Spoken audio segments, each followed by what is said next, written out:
ইতিহাস গড়া নারী ফুটবলারদের মধ্যরাতে সংবর্ধনা দিল বাফুফে। এদিকে মঙ্গলবার সিরিজ নির্ধারণী ম্যাচে মুখোমুখি হবে বাংলাদেশ ও শ্রীলঙ্কা।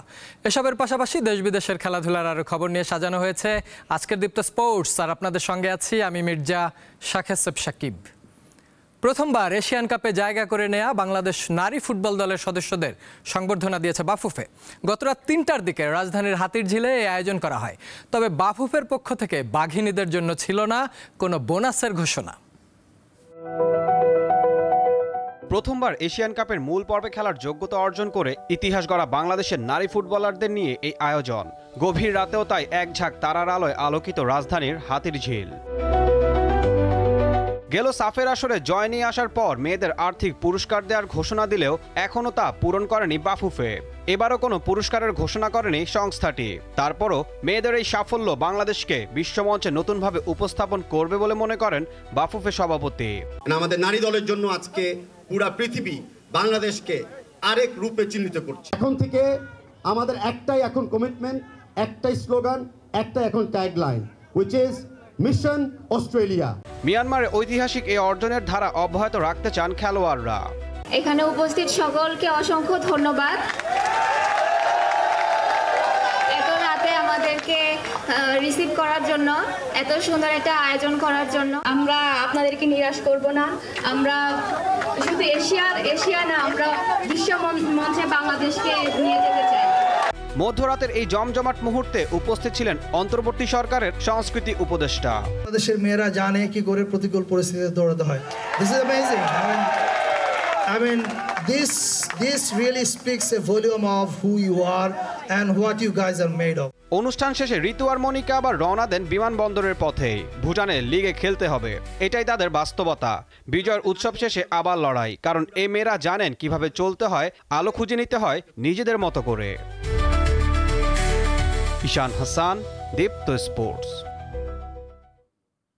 ক্লাব বিশ্বকাপের কোয়ার্টার ফাইনাল শেষে বাকি রইল 4 দল। জমজমাট সেমিফাইনালের প্রথম ম্যাচে 8 জুলাই ইংলিশ ক্লাব চেলসির মুখোমুখি হবে ব্রাজিলের ফ্লুমিনেন্স। পরদিন মুখোমুখি হবে স্প্যানিশ জায়ান্ট রিয়াল মাদ্রিদ ও ফ্রান্সের পিএসজি। 32 দলের লড়াই শেষে শিরোপা জয়ের দৌড়ে টিকে রইল 4 দেশের 4টি ক্লাব, যেখানে ফুটবল প্রেমীরা দেখতে পাবেন ইউরোপ ও লাতিন আমেরিকার শক্তির লড়াই। কে যাবে ফাইনালে, সেই অপেক্ষার প্রহরী এখন গুনতে হবে। ক্লাব বিশ্বকাপের ইতিহাসে সবচেয়ে সফল ক্লাব হলো রিয়াল মাদ্রিদ। এখন পর্যন্ত রেকর্ড 5 বার শিরোপা জিতেছে লস ব্লাঙ্কোরা। জাভি আলোনসোর অধীনে দলটা এবার শুরুতে কিছুটা ছন্দহীন থাকলেও ক্রমেই খোলস সেরে বেরিয়ে আলো ছড়িয়েছে। সবশেষ ডর্টমুন্ডকে হারিয়ে সেমিতে উঠেছে তারা। সেমিতে তাদের প্রতিপক্ষ ফরাসি জায়ান্ট ও বর্তমান চ্যাম্পিয়ন্স লিগ বিজয়ী পিএসজি। গত মৌসুম থেকে নিজেদের নামের প্রতি সুবিচার করে আসা পিএসজি ক্লাব বিশ্বকাপেও সেই ধারা অব্যাহত রেখেছে। কোয়ার্টার ফাইনালের সবচেয়ে আকর্ষণীয় ম্যাচে 9 জনের দল নিয়ে বায়ার্নকে হারিয়ে শেষ 4-এ জায়গা করে নিয়েছে ফ্রেঞ্চ জায়ান্টরা। রিয়ালের বিপক্ষে ইউরোপিয়ান প্রতিযোগিতায় সবশেষ 5 ম্যাচে 2 জয়, 2 হার ও 1 ড্র আছে প্যারিসিয়ানদের। আরেক সেমিফাইনালে মুখোমুখি হবে ইংল্যান্ডের ক্লাব চেলসি ও ব্রাজিলের ক্লাব ফ্লুমিনেন্স। কোয়ার্টার ফাইনালে ব্রাজিলের আরেক ক্লাব পালমেইরাসকে হারিয়ে সেমির টিকিট কেটেছে অল ব্লুজরা। এছাড়া 2021 সালে ক্লাব বিশ্বকাপের শিরোপা জেতার অতীত রয়েছে চেলসির। তবে এবার সবাইকে ছাপিয়ে ব্রাজিলিয়ান ক্লাবগুলোর দাপট ছিল দেখার মতো। টুর্নামেন্টে অংশ নেওয়া 4 দলই খেলেছে রাউন্ড অফ 16-এ। সেখান থেকে সেমির পথে টিকে রইল ফ্লুমিনেন্স, যারা গত আসরে ম্যানচেস্টার সিটির কাছে ফাইনালে হেরেছিল। ঈশান হাসান, দীপ্ত স্পোর্টস।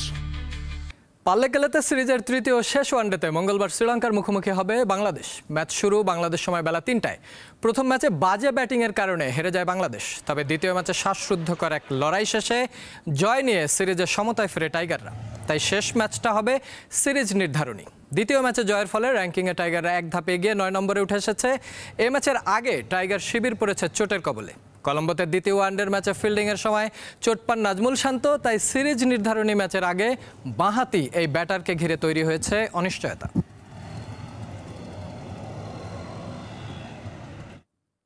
ক্রিকেটের অন্যতম এক নক্ষত্র মোহাম্মদ আশরাফুল। আজ তার 41তম জন্মদিন। 7 জুলাই 1984 সালে ঢাকায় জন্মগ্রহণ করেন তিনি। 2001 সালের 11 এপ্রিল বুলাওয়েতে জিম্বাবুয়ের বিপক্ষে ওয়ানডেতে অভিষেক হয় আশরাফুলের। সবশেষ ওয়ানডে খেলেছেন 2013 সালের 8 মে সেই জিম্বাবুয়ের বিপক্ষে বুলাওয়েতে। 2001 সালের 6 সেপ্টেম্বর কলম্বোতে স্বাগতিক শ্রীলঙ্কার বিপক্ষে টেস্ট অভিষেকে সর্বকনিষ্ঠ ব্যাটসম্যান হয়ে সেঞ্চুরি হাঁকিয়ে সারা ফেলেন মোহাম্মদ আশরাফুল। 2013 সালের এপ্রিলে জিম্বাবুয়ের বিপক্ষে হারারেতে সবশেষ সাদা পোশাকে খেলেছিলেন তিনি। 2007 সালের 1 সেপ্টেম্বর নাইরোবিতে কেনিয়ার বিপক্ষে টি-20তে অভিষেক হয় আশার। 2013 সালের 31 মার্চ পাল্লেকেলেতে শ্রীলঙ্কার বিপক্ষে তিনি খেলেছিলেন তার সবশেষ টি-20 ম্যাচ। দর্শক, এই ছিল আজকের দীপ্ত স্পোর্টসে। দেশ বিদেশের খেলাধুলার নানা রকম খবর পেতে দীপ্ত স্পোর্টসের সাথেই থাকুন আর চোখ রাখুন দীপ্ত টিভির ডিজিটাল প্ল্যাটফর্মগুলোতে।